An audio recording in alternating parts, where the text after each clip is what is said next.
Support the Amigos podcast and keep the Amiga goodness flowing for just $1 a month. Visit our page at patreon.com/AmigosPodcast.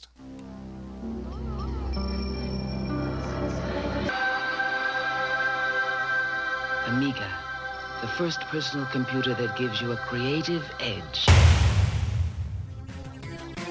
Amigos, the podcast about everything Amiga.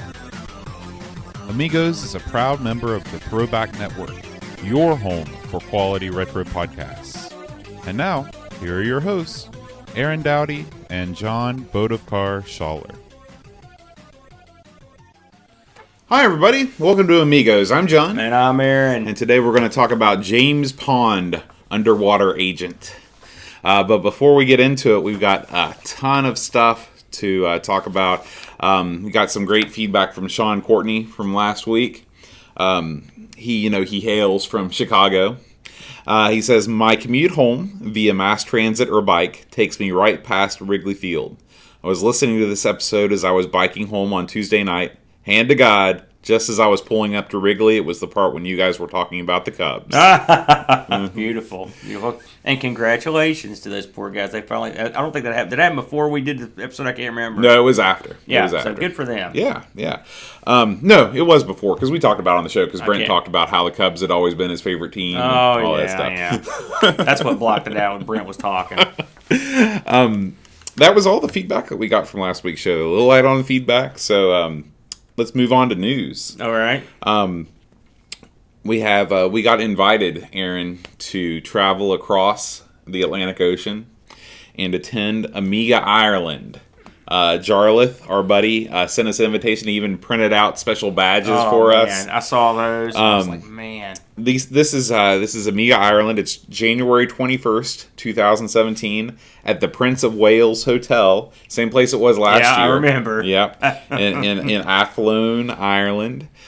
Tickets are €14 a piece. They can be purchased on eBay. That's a steal. It is. Last year, Pleasant showed up. Yes. They're going to have more surprises this year. I don't think we're going to be able to make it over, unfortunately. I was even looking. It was like, if we left on Friday and drove to DC and then got on a plane, we could make it there, but then we'd have to just turn around and get back on the plane and come back. It's just not enough hours. I would love. I saw this email and it was heartbreaking. I would love to go to Ireland and attend this thing. And they were nice. They were so nice. The fellow that sent that over, Jars. I love the name. Mm-hmm. They were going to put us up. Mm-hmm. All the stuff. I mean, it's just like awesome. And man, not to be corny, but I really appreciate that. It's really super nice. If we had any sort of jack to where we could get over there, man, I'd be over there. I would love to go. Now, I'm not saying we won't get there one of these days. I would love to go to Europe. I know you've been a world traveler, but I've only gotten to go to Canada and Mexico, the only places I've ever been. So I would like to get over there. Maybe one day we'll just do an Amigos European tour. We'll go to Amiga Ireland. We'll go to that crazy place in Poland where they have those Amiga parties and the homemade booze. We'll go to Amiga Island. Yeah, Amiga Island. That's true. Dreamcatcher, I wrote about that this week. But yes, thank you very much, and we do appreciate it very much. Yeah. What news do you have from the world of Amiga this week? Well, I'll start with my own news, actually, before I consult the magical tome here. I finally got a chance to take the old faithful Amiga 1200 and take the thing apart. I shot a little tiny bit of video of it. I was hoping it would be more than it was, frankly. And I took some pictures, and all I can tell you is the Amiga was dirty. That was the first thing that struck me, how disgusting it was inside that thing. Just dusty? Dust, cat hair. Someone before me had, which I'm assuming it was Larry, or maybe his kid or something, had spilled coffee, I think, in the bottom of it, and had stained the inside of the case, and the metal shielding. I don't know if you've ever been in a 12. No, never seen the inside. It's a tight little package in there, frankly. And I had only opened it up myself to put in the compact flash when I had it open. Size-wise, is it about the same as the 500? It's very similar, yeah. once I got into this thing and fully disassembled it and blew it out and cleaned it, I had to clean the hell out of it. And it looks a lot better than it did, that's for sure. I was embarrassed at the way this thing looked. But the motherboard itself was in real good shape, to be honest with you. I was sort of disappointed. I was hoping there'd be bloated caps or a burn mark battery. or something like that. Then of course the battery was the Amiga 1200 didn't have a real time clock in it, but my expansion card does. But it was fine. I didn't see a single problem with it. I checked. Of course, for those of you that don't know or don't remember, the problem I've been having with the 12 was that the second mouse button was stuck. It would just click, click, click, and it eventually just stopped. It just basically stopped working. And whenever you click it, you hear an audible noise out of the speakers, like almost like it sounds when you hit a radio on a CB or something, and just like interference. I traced the entire path of the pin 9 on the mouse port, and to make sure everything was working okay. The resistors were having the right resistance, and the caps were there, and everything was 100%.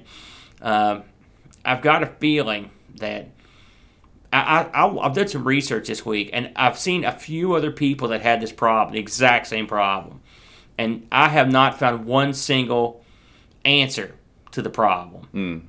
And so I think what it might be is that I thought to myself, what would cause the right mouse button to do anything having to do with the noise or cause noise out of the speaker? Well, there's one chip that handles speaker and mouse control stuff, and that's a Paula chip on there. It's a J-Lead, I think it's maybe 40-pin J-Lead chip, if you know anything about that sort of thing. I think it's a possibility that chip is breaking down. Right. That's my uneducated guess, and I haven't heard anyone say otherwise. So I wanted to mention it. Well, I know that Jason Warrens wrote in again saying that he's still kind of investigating the issue. Yeah. He's also he's ordered all these parts from China to build an S-video output for the 500. Oh, wow. And so he's making us just a real thing. It's funny. I hear something that's an amusing anecdote. So I'm looking for the pinouts on this, and I'm like, man, this looks like a really good pinout. Let's have a look at this one. And where does it go? It goes to our website. It was the original pinout he'd sent over the first time, where he thought it was the left mouse button. It's so funny how we've kind of made our mark on the internet. When you search Amiga things, I've had that happen before. It was very creepy. I told my buddy, I was like, man, I just linked to myself. How strange is that? But I still use this pinout. Just didn't watch the highlight thing. But I mean, long story short, I cleaned it. I touched up the solder on a couple of places, but the board was tight. The only other thing that possibly could be, in my opinion, aside from this chip breaking down, the pins are solid. It's not a pin. There's no raw card opens or any of that sort of thing. The only thing I could think of aside from it being this chip is, there's two things. It could be, I suppose there could be some kind of weird power issue, but I'd say it's unlikely. There is an electrolytic cap that's right in the general area. It looked fine, and God knows I've seen enough bad electrolytics in my time, because I was a troubleshooter for IBM for a long time, and we used to see those things get popped left and right. But I don't think that's what it is. I have a feeling that this chip is going south in some way. So I put it back together. It works fine. It just does the exact same thing. I've learned to use the keyboard for my right-click needs. And really, I've not had a problem since. Well, that's what Mac users have done since the beginning of time. So. Oh, wow. So I'm in the same boat right now. So, but anyway, the quick update. Now, so I'm feeling froggy, y'all. And so this week, I'm going to take the CD32 in and try to figure out what the hell's going on with the video on that. Now, I will say I modded the CD32 right after I got it, stupidly, this expensive thing, to allow me to put a switch in to switch between NTSC and PAL modes. Now, it doesn't actually switch the video of it, but it basically makes the machine think it's an NTSC machine or a PAL machine. I know before anyone says that, yes, you could hold the mouse buttons down, But that doesn't work in a lot of things. That's not good enough. This switches it on a board level, and it actually works. It'll let me run some stuff that wouldn't let me run on an NTSC machine. So I don't know if that has anything to do with this video. I doubt it, honestly, because I did that a long time ago. I've never had any problems with it. I have a feeling something is degraded on the board. So time to open up the even more expensive. I know, and see if I can figure out what's wrong with that. So, yeah, I've been busy with that this week. But I'm on the case. And if I find anything else about, if I end up having to change that Paula chip out, and they're available, with the equipment I used to use at IBM, it's a 10-minute job. I didn't know you used to work for Big Blue. Yeah, IBM turned into Lexmark while I was there, so I got to work. I worked effectively. So IBM was in the printer business. Absolutely. In fact, they spun their printer business off to Lexmark and then sold Lexmark or let it go or whatever. Right. Big mistake for Lexmark, by the way, because they didn't do much with it after that.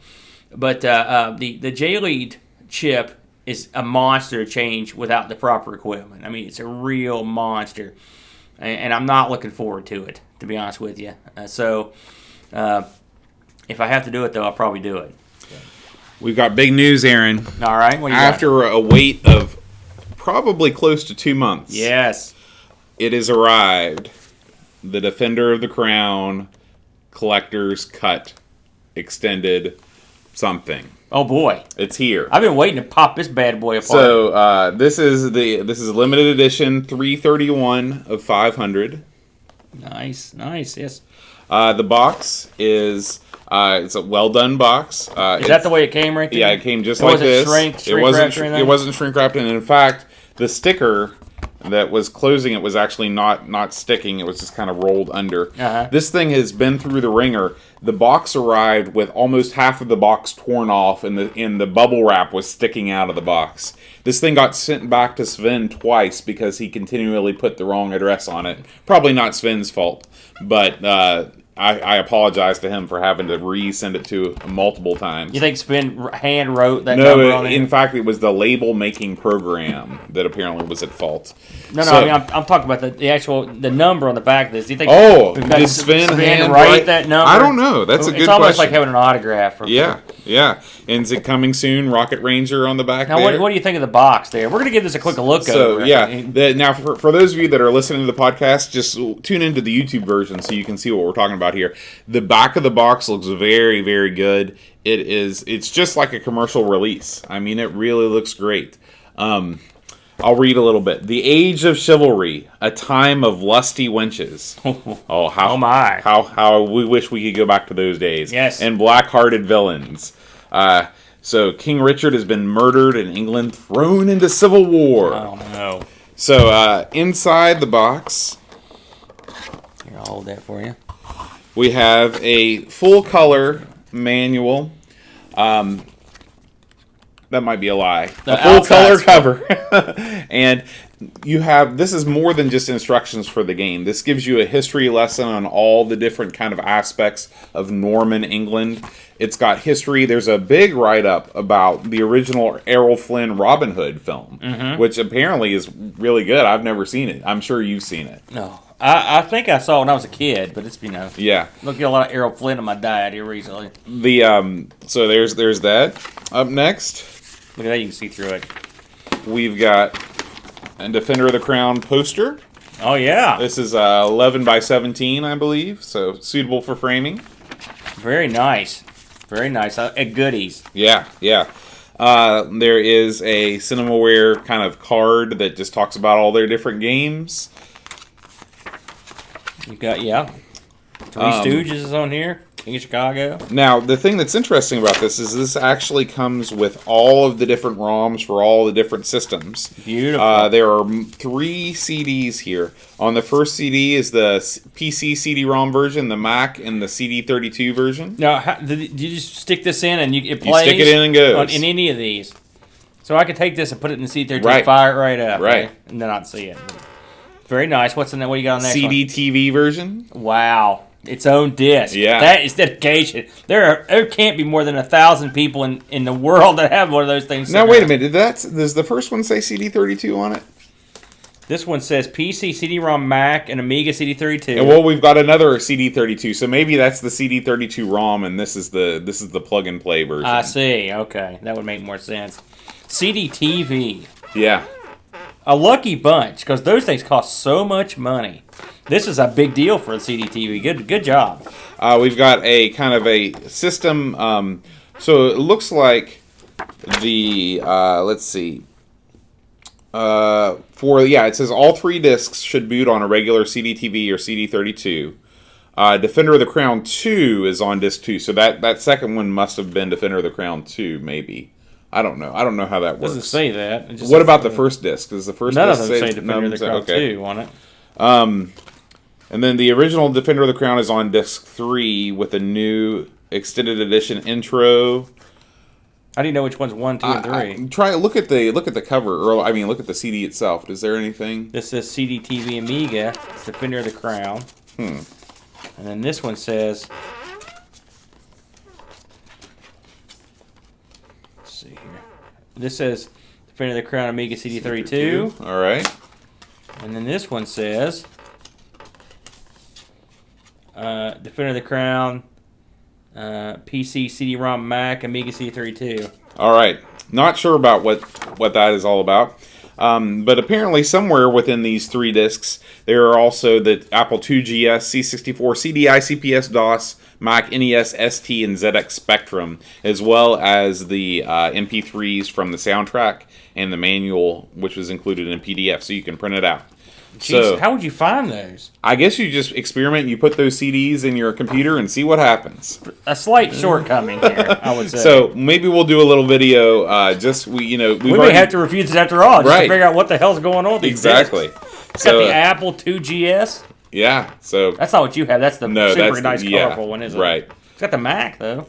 Yeah, I've got the Mac there. The Mac one, you can try the Mac. In fact, that's not a bad idea. We have these lovely postcards. Oh, that is nice, isn't it? Yeah, of the lusty wenches. She is lusty. In question. Yes. We've got the meeting at the firelight meeting. Nice. I love little goodies like this. Yeah. It's a nice added bonus. And then our final postcard is the castle. Here. Nice. There's a Defender of the Crown sticker for your baritone case. Your car window. Yeah. Your lunchbox. Mm-hmm. And they didn't smooth it out either. That looks like it came right off the screen. Oh, I'm just saying that's the way you want it, right? Because it's a retro. That's right. And now we have a personalized letter. It's on parchment. Yeah, on parchment from none other than our buddy Sven himself. Sven. He says, "Dear Cinemaware fan, thank you very much for buying Defender of the Crown Extended Collector's Cut. It was a long and sometimes stressful journey to have this gem. I feel the same way." This is just, he goes on, and it's a nice letter from Sven, and all the best and a big thank you. So hopefully Sven can be on our show again and talk about the upcoming Rocket Ranger game. And it's hand-signed. Did you know that? Hand-signed. Let's not buzz past this for a moment. We pitched and pitched and pitched. It seems like a solid year of pitching this game. And really, we're getting paid. We paid for our own copy, but I thought it was an interesting thing to do. We'd recorded. Sven was on the show, real nice guy, and it's nice that finally it took a little longer. Mm-hmm. There were some delays or whatever, but it's nice, and they put out a nice package, a little wacky, but you've got some goodies in there, a poster, a really nice letter from Sven in here, and it's a very professional looking, job. Mm-hmm. That having not actually fired it up, which we will do. But it makes me happy that he got it out, and I'm sure it brings closure to a hanging storyline that we've. Right, it's this and the 1200 case project, which also went to. Did you read today that cases went? To be. They started shooting out trapdoors today. So we're finally closing the loop on the things that we started talking about a year ago. We need to obsess over something else now. There you go. Okay. Box it up. Very nice though. So you got it, Sven. It took a while, but we got it, and. I wonder if there are any of these left. Have you checked if there's any? I don't surely know. There can't be any at this juncture. Yeah, I mean the price is not bad, $45. Yeah, so, when you get a lot of stuff, and you're not going to get this stuff again. They only had 500. if you think you might be interested in this, having seen us actually get a legitimate copy, and there are a few people on YouTube that got them a while back. 500 copies on the planet. If you're a collector, it's a no-brainer, right? Yeah, I mean, there's nothing that only gets released 500 of it. Right, and then especially of this quality. Right. This is, you could put this on a store shelf and you'd be like, yep, that's just another game up there, So, if there's any left, grab them. And if not, you better be ready to get hold of Rocket Ranger, because I suspect it will sell it maybe quicker. I know than you this. love Rocket Ranger. I love Rocket Ranger. I love Rocket Ranger a lot more than Defender of the Crown, and I like Defender of the Crown. Rocket Ranger is the man. Yeah. So, of course, that's the big news from this week. Do you have any other stories, or Let me see if there's anything else in the vault of joy here. I know a lot of what you've got there will be site updates, and there was a ton of site updates this week. Let's see, Heart of the Alien. I don't think we talked about that last week. The sequel to Another World or Out of This World. They have our buddies, the CD32 people, have put out a disc for CD32 of that with a nice version of that. It's up for CD32. It's a beta, but I've heard it works. So get that from your usual sources. I've got it linked out. We heard from Chris Folds that it's not Humble Bundle, but it's something like that, where you pay, you get a group of games for a cheap price, and part of the current bundle is the Amiga Forever Value Edition is on.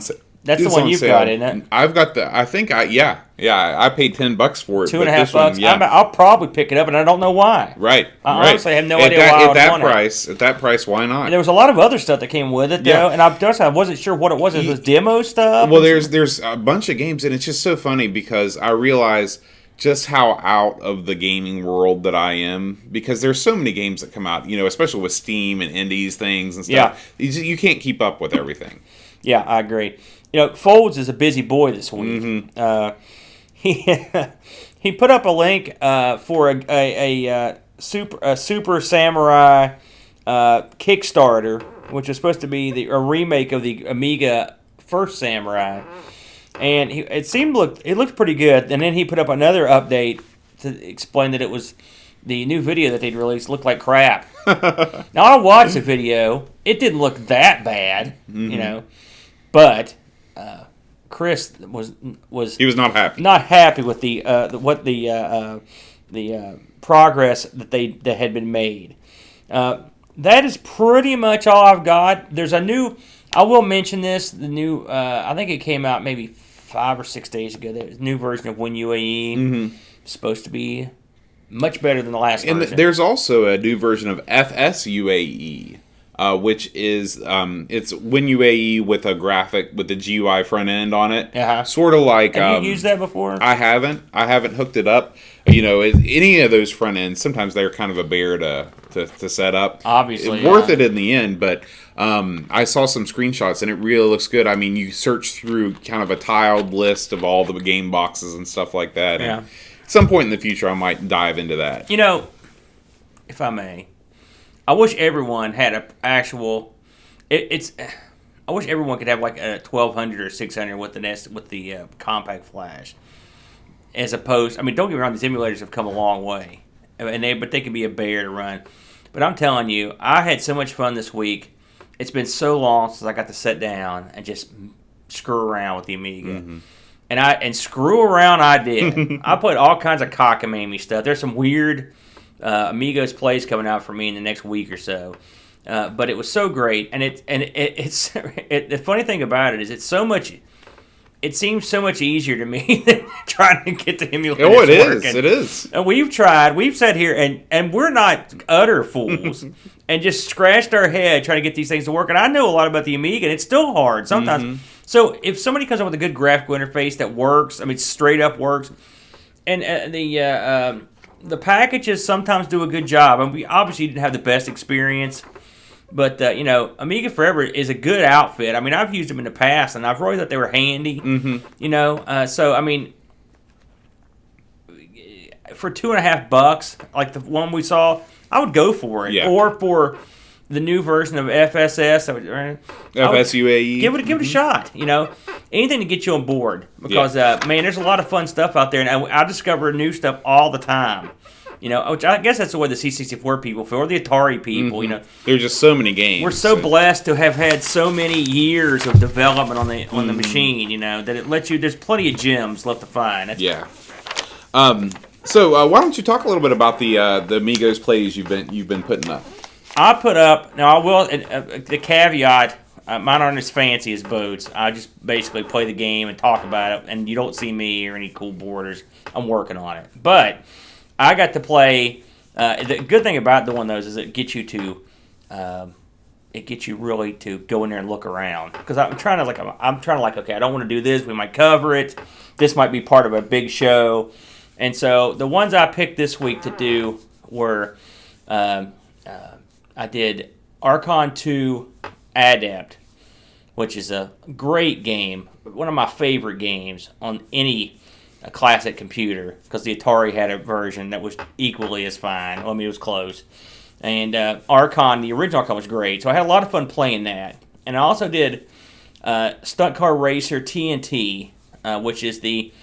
We reviewed Stunt Car Racer way back, probably in the first dozen episodes, and we had a hell of a time getting it to emulate. Yeah, it did not go well. This is before we had the ability to play it on the 1200 to have video of the 1200, and so now that we've got the ability, I went back to revisit the TNT version, and it really looks good. It's just night and day.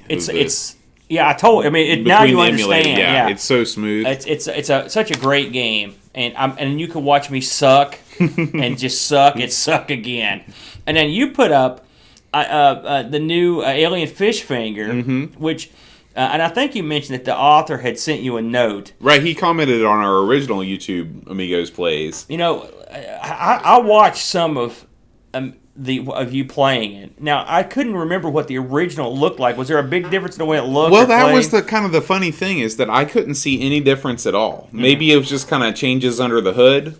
But it was dated 2011, right? Yeah. It's still a really fun game. I still really enjoyed playing it. That game should have been a hit. Yeah. And the fella that made it, kudos, my friend, because that is an unusual game, and it's just straight up running around and shooting and jumping and doing crazy stuff. I'm not gonna say it's not open world, but it's just run around like a maniac. Yeah. And I was like, man, this looks like gold. Yeah, it's really fun. Yeah, I had to say thumbs up to that. I was impressed. Again, I don't know if did we ever determine why they named it that? I just feel like that was maybe I need to ask Dave about that if he comments again. Would you please? You also did Amigos Plays of Bar Games. Bar Games. Well, Bar Games Part 1. I went and did. I did the first 1, 2, 3. I think 4 events of Bar Games. It's a long video, and so I had to split it in half. And so I'm hoping that this coming week I will have the last couple games in Bar Games. But I had a lot of fun with Bar Games, and it aged great. It really. That's why the video is so long, because I just wouldn't stop playing. Yeah. I played the hell out of it. That Tapper style mini game. It's really deep for what it is. And they could have not made it anything. Right. It's a lot like the wet T-shirt thing. They could have just made some crap because look, there's boobies, but I mean they actually have a fun game. And that, like I said, those could have been. They remind me of old Atari games. Right. It's what they remind me of, and that are just with good graphics and sound that are in a collection. Liar's Dice, it's okay. It's a dice game. It's pretty fun. The 2 I've got left are Air Hockey, and then the Pickup Artist, which that one should be fun to explore. I remember playing that one back then. So yeah, look for Part 2 of Bar Games to come out. If you're into bar games, you'll probably enjoy it. Dreamcatcher has been busy as always. He wrote in, as we mentioned earlier, about the Amigos Island that is, and the Amiga Island, not the Amigos Island. The Amigos Island, even better. That's right here in Hurricane. Wow, what an island that would be! A lot of bored, sad, middle-aged men drinking cheap gin. That's awesome. Yeah. That's us.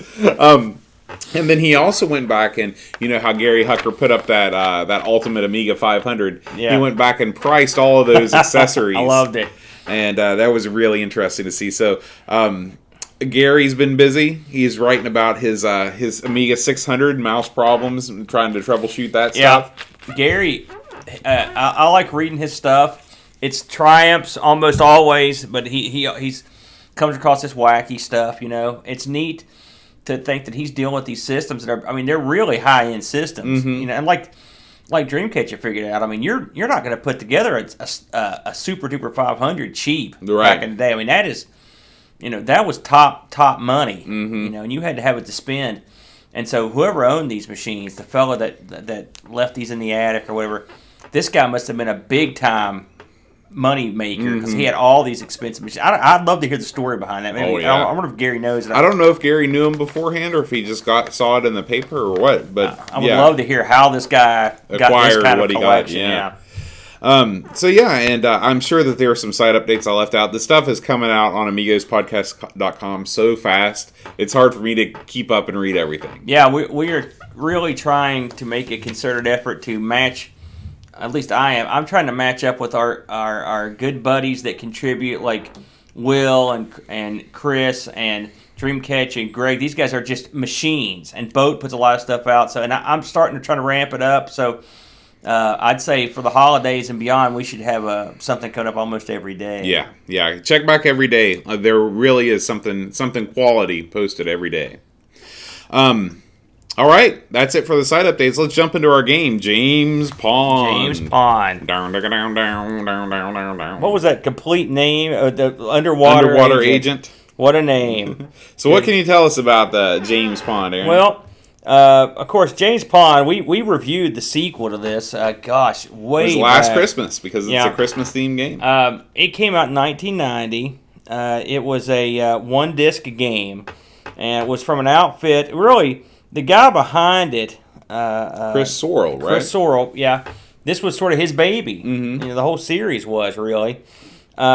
This game, try to explain what this game is exactly.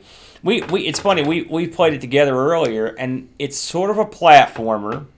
It's sort of a shooter. It's got puzzly elements. It's mission based, right? It's kind of got hidden stuff in it, like a Mario. Yeah. It's a real hybrid sort of game. It really is. It's very unique.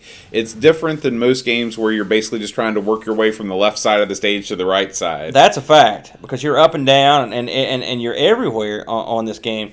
Again, he mentioned Chris Sorrell really did everything. I mean, to be honest with you, I looked him up. Of course, we know him from the Pond series, and he, aside from that, on the Amiga, he didn't do a ton of stuff. And I'd never heard of any of this but one thing. I don't know if you'd heard about it. He did a game called Spitting Image. He did a game called Yolanda. Right. He did a game called Dogs of War. He did a game called Fire and Brimstone, and then he did a game called Bad Company. Now that one I'd heard of. The rest of them, I've not heard of any of those games. And he did all the Pond series, including. What was that? Aqua, the Olympics game, which I want to do. I want to play that again. That may be my favorite of the bunch, and that's sad. The music in this game is striking. I really liked it. The theme is great. They really they really captured the feeling of the sort of parody of James Bond, and it's our old friend, the renowned Richard Joseph, and he's done it all. We mentioned him so many times on the show. He did all the James Ponds. He did Moonstone. He did Cannon Fodder, Chaos Engine, Rise of the Robots, Sensible Soccer. He did a lot of the sensible stuff. And he's been around. He's done it all. He did everything. He was a big deal. And this was some good stuff. I liked the title music. I liked the stage stuff. Even the little jingle at the pause screen, I really liked. I thought that was cute. The music on a whole level was, I would say. It's not the best, but it's pretty darn good, I would say. And it fit the game pretty well. So, what is the game, if you haven't played it? And I'm guessing most people have, but some may have not. You are James Pond, a fish, who is like James Bond. And you go on missions, and they're all sort of environmentally friendly missions. On the first mission, you're unlocking lobster cages. And you have to go around and collect the keys. You have to go hit the lobster cage, let the lobster out. While you're doing that, you're underwater for this entire thing, and there are platforms, and there's stuff hanging down. You've got fish and sharks and all sorts of crazy characters, octopuses and sharks and tuxedos and starfish. There's a wide variety of colorful, well thought out enemies. And you dodge them, and your only weapon is to shoot bubbles at them. Mm-hmm. And when you capture one in a bubble, there's this kind of an animation of a dude trapped in a bubble. You can walk over and Pop you it can't and walk. You destroys swim it. over and whack him, and then that's pretty much the game.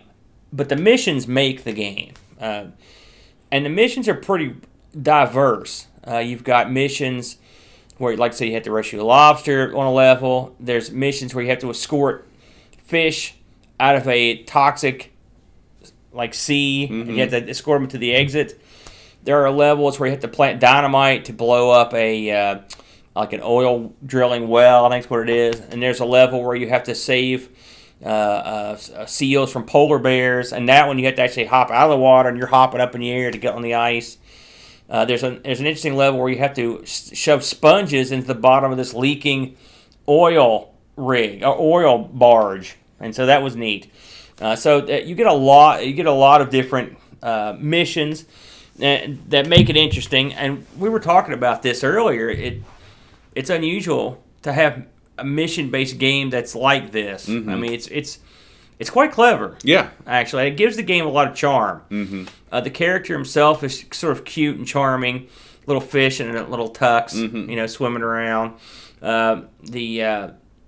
It's interesting that whenever he swims, like he never maneuvers his body so he's in a swimming position, like a normal swimming position where your head is in the front and your feet is in the back. He always kind of swims in a vertical way. I never thought about that, but you're right. He just sort of swims straight up and down and moves side to side like a helicopter or something. There's a lot of stuff you can collect in the game and pick up. Some of it's good, some of it's not good. You can get stuff to make you faster. You can get stuff to make you slower. You can get stuff to make you move erratically. You can get stuff that makes you stay where you're at. Glue. You can pick that up accidentally. Yeah, and everything is worth points, even the stuff that hurts you. Yeah. And so you'll pick something out and you're like, cool, because you'll see the 5,000 pop up and you're like, oh, I can no longer move properly. Yeah, yeah. The game includes a lot of hidden areas or hidden-ish. Mm-hmm. I mean, you can usually see a way in, but it's pretty clever. The level design is, I would say, pretty okay. It's not super awesome. We'll get into that in a minute, but I think it's okay. But the interesting thing about the hidden areas is that when you go into them, you have all your health, and your health quickly starts to decline. And so you've got to go into these hidden areas as quickly as you can, collect whatever you want out of there, and get the hell out, or you'll die in there. Mm-hmm. That's right. You've got to be in and out quick. And sometimes there'll be enemies in these things, and sometimes there'll be treasure chests. Sometimes there'll just be collectibles. Mm-hmm. It varies. Another unique thing about the game is it's the levels are multi-screen, 2 screens. The underwater area you're in will have a cave or an opening. Usually it'll be in the right-hand side, and you'll pop out into another set of screens. I mean, the game has more than one screen, but it'll be like 2 different areas that are interconnected on the same level, which is neat. Mm-hmm. You'll have to, for example, we were playing the one where you have to blow up the oil rig with the dynamite. You had to go collect the dynamite and bring it back and set it at the foot of the oil rig, and you couldn't beat the level on the area with just the rig. You had to go off screen to the second area to get more dynamite and then bring it back. So it adds an interesting element, and it makes you feel less claustrophobic, in the game, which I think that's pretty important. Yeah. Especially to a game like this, because let's get to some of the things I don't like about it. Much like this game has a lot in common with, say, Super Frog, in that there are 1,000 million collectibles. Mm-hmm. They're everywhere. They're piled up. And it's often hard for me to tell what's a good collectible, what's a bad collectible, what's background, what is something that will hurt you. Mm-hmm. And there's a lot of one-hit kills in this game. Like if you touch, for example, one of those barrels of toxic waste, Yes. you're dead. The way this game works is you have a life bar. Mm-hmm. It's not. It's a picture almost of your guy, Mm-hmm. and as he gets hurt, it goes down. Well, this is one of those games where some games, when you find something and you hit it, let's say Sonic, Mm-hmm. you get knocked you back, Mm-hmm. and you're like, "Oh crap! I just hit something bad." Right. This ain't one of those games. No. This is one of those games where you wander into the bad thing and stand there, and your health goes brrr, and you're dead. And you're like, "Oh crap!" And I can tell you from personal experience that when you get into the levels, say above 3 or 4, death is your friend because it's always with you, nonstop. And this game, in true Amiga fashion, goes from 0 to 60 in 2.3 seconds. It's brutal, and it is so hard that it's almost unplayable. Finally, I had to give up and use the cheat code, which is if you hit the pause button and type in junkyard and hit enter, and then there. You think they did that for JYD? No, I think they did that because they couldn't get to their own game. It's probably the reason they put it in there. The cheat codes help tremendously. Obviously, it's like Shadow of the Beast. You can beat the game with the cheat codes, which I went through it with the invulnerability because it was just so freaking hard.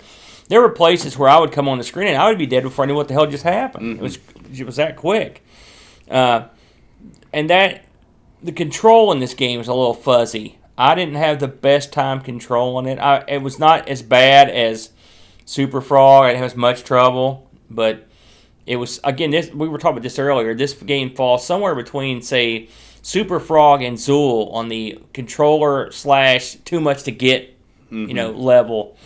So, which I don't know what is. I don't know what is with that. Just all these collectibles. Yeah, I think that they wanted to take. You could do it, so why not do it? That sort of a thing. Less is more.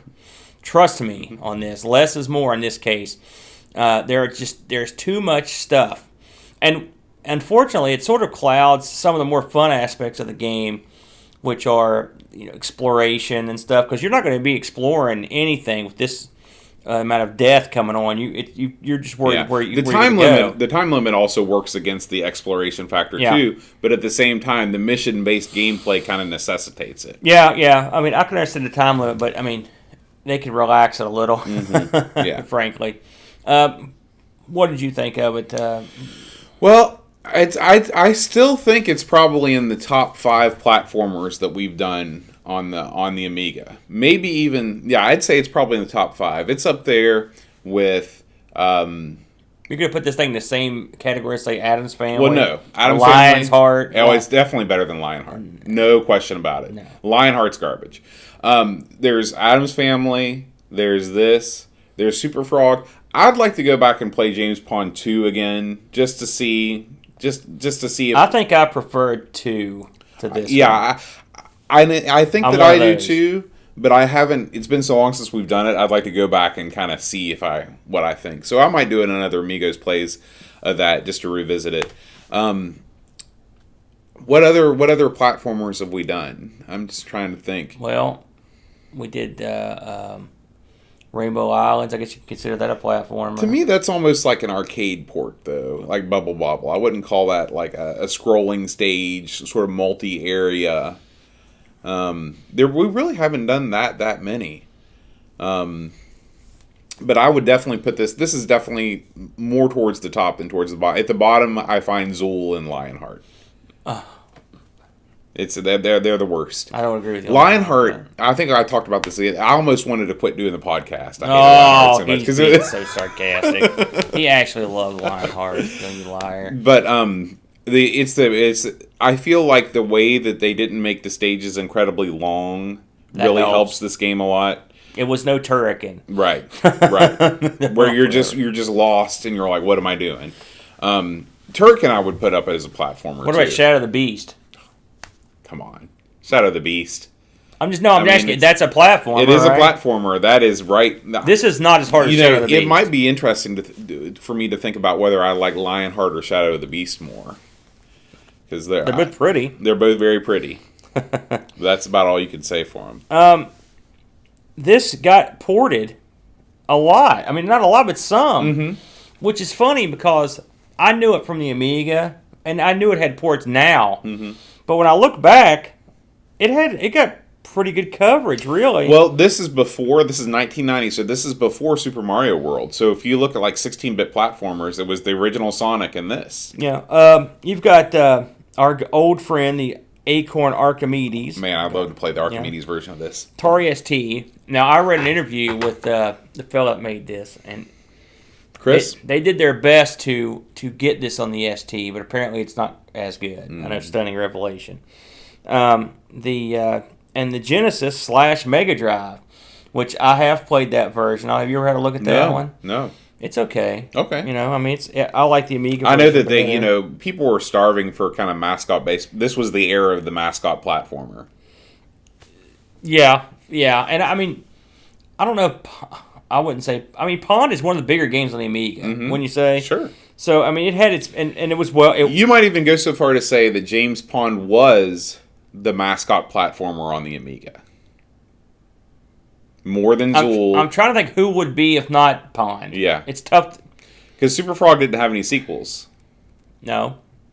I mean, it was certainly most successful. Mm-hmm. You know, I have to really think about it. I mean, unless it was like the Great Giant Sisters or something like that. Right. They're more, when you think of that, that's more tied to the Amiga, but Pond was, Guyana got ported and stuff too. Mm-hmm. So it's not like, so, I mean, you may be right. And I'll think about it. And Guyana Sisters was a port from the C64. It didn't originate on the Amiga. Well, yeah, that's a valid point too.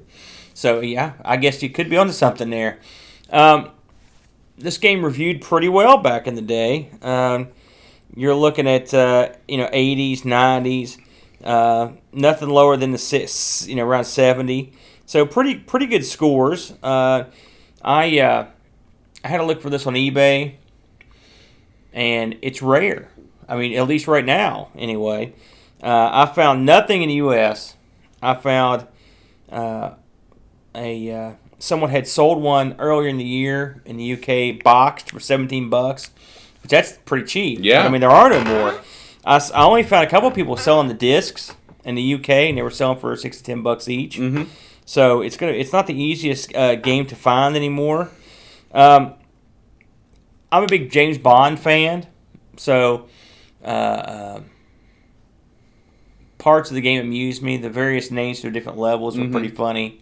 The fact that the bad guy that's called Dr. Maybe, I thought that was pretty funny. What's your favorite Bond film? View to Kill? No, absolutely not. I like View to a Kill, but no. Live and Let Die? No. My favorite Bond film, I always tell people, and boy, I take a lot of heat for it, but I always tell people my favorite Bond movie is The Man with the Golden Gun. It had Christopher Lee. It had the crazy Southern sheriff in it. It had Boss Hogg? No. Boss Hogg, by the way, was not the sheriff. That was Roscoe. Oh. It had a crazy stunt where a car does a corkscrew over a ramp. That's cool. Which was awesome. It had hot chicks. It had a midget. Hervé Villechaize was in it, It had everything that I like in a Bond movie. Plus, it had Roger Moore, and I know people aren't real fond of him sometimes, but I like what kind of 70s cheesy tux Bond who sort of doesn't take things real seriously. I also like serious Bond, but I like. I just thought that movie is had a lot there in it. kind of like a bell curve where it started out serious, then it got silly, and then it came back to serious again? I was mostly silly with Roger Moore. Because Roger Moore was the first Bond, right? Roger Moore, Sean Connery. Wow. I'm sorry. I apologize to all our European fans. I don't know why not being a Bond expert is something to be ashamed of. Yeah, but that's pretty obvious, Bo. Sean Connery. Yeah, he was the first Bond. Okay. Yeah. Okay. I'm just surprised you didn't know that. I'm just baffled. I like Sean Connery. Actually, I'd say Goldfinger. Any Bond movie with gold in it is good. You got Goldfinger, you got Man with the Golden Gun, you got Goldeneye. Mm-hmm. Those are all three top shelf films. Also, the Bond movie from a couple years ago. Boy, what's the name of that stupid thing? It was not the most recent one, but the one before it with the new guy was an outstanding film. It was very Quantum very Break or Quantum of Solace? That was horrible. Okay. It was the one after that one, where they go to Bond's ancestral home to fight the bad guys. It was really good. So yeah, I would say James Pond would be. I always when I think about him, he's a Roger Moore of fish, basically. So I like Roger Moore, wacky. Like I said, I like wacky stuff. But I'm a big Bond fan. I like how they tie it all. But they did a good job of parodying the Bond films to a certain degree. That all the mini missions have the different wacky names, which I thought it was cute. There was attention to detail in there. There's a ton of, like I said, there's a ton of those little pickups that are power ups and stuff. There's so many though that just there's too many. Yeah. I think that's probably my main complaint. There's also some weird areas where you jump up and make these bricks, so a la Mario. Right. That was out of place to me. I agree. I thought that was really strange. It would be different if you could hit the bricks and then jump up there and maybe find a new area, but that's not the case. You just hit the bricks and things fall out and they fall into the water. You know something? This is going to sound really weird, but when I was controlling this game, I kept thinking to myself, I would enjoy this more if I had an analog controller. For some reason, this game seems like it would work better with an analog stick. Well, it is a free-floating experience. Yeah. I mean, if you think about it, this is really just like a non-scrolling horizontal shooter because you have unlimited movement in all 4 directions or all 8 directions. There aren't too many games that take place entirely underwater. Yeah. I'm thinking those Echo games, you ever played those? Yeah. I'm trying to think of any others where it's like, I mean, there's some old Atari stuff from way back, but it's just real simple. Yeah. This was a very original, I mean, despite the fact it's a parody game, it's a very original game. And I give it thumbs up just for that alone. The control is okay, not great. The gameplay is okay, not great. It's an okay, not great game for me, but, it's got a lot of charm. Yeah. All right. Well, let's go ahead and thank our Patreon sponsors. We'd like to thank Jason Warnes,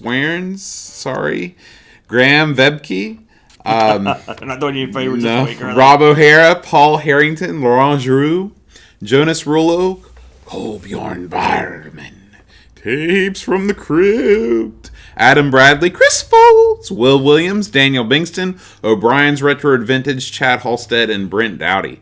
And if you'd like to support us, you can head on over to patreon.com/Amigos Podcast. Aaron, next week, what do you think about doing that classic Amiga point-and-click adventure title, Simon the Sorcerer? I'd say we better get started quick. That's not a short game. Well, when you consider that we never finish any of the games we review, it'll fit right in. Fair enough. All right, guys, we'll see you next week. Until then, adios.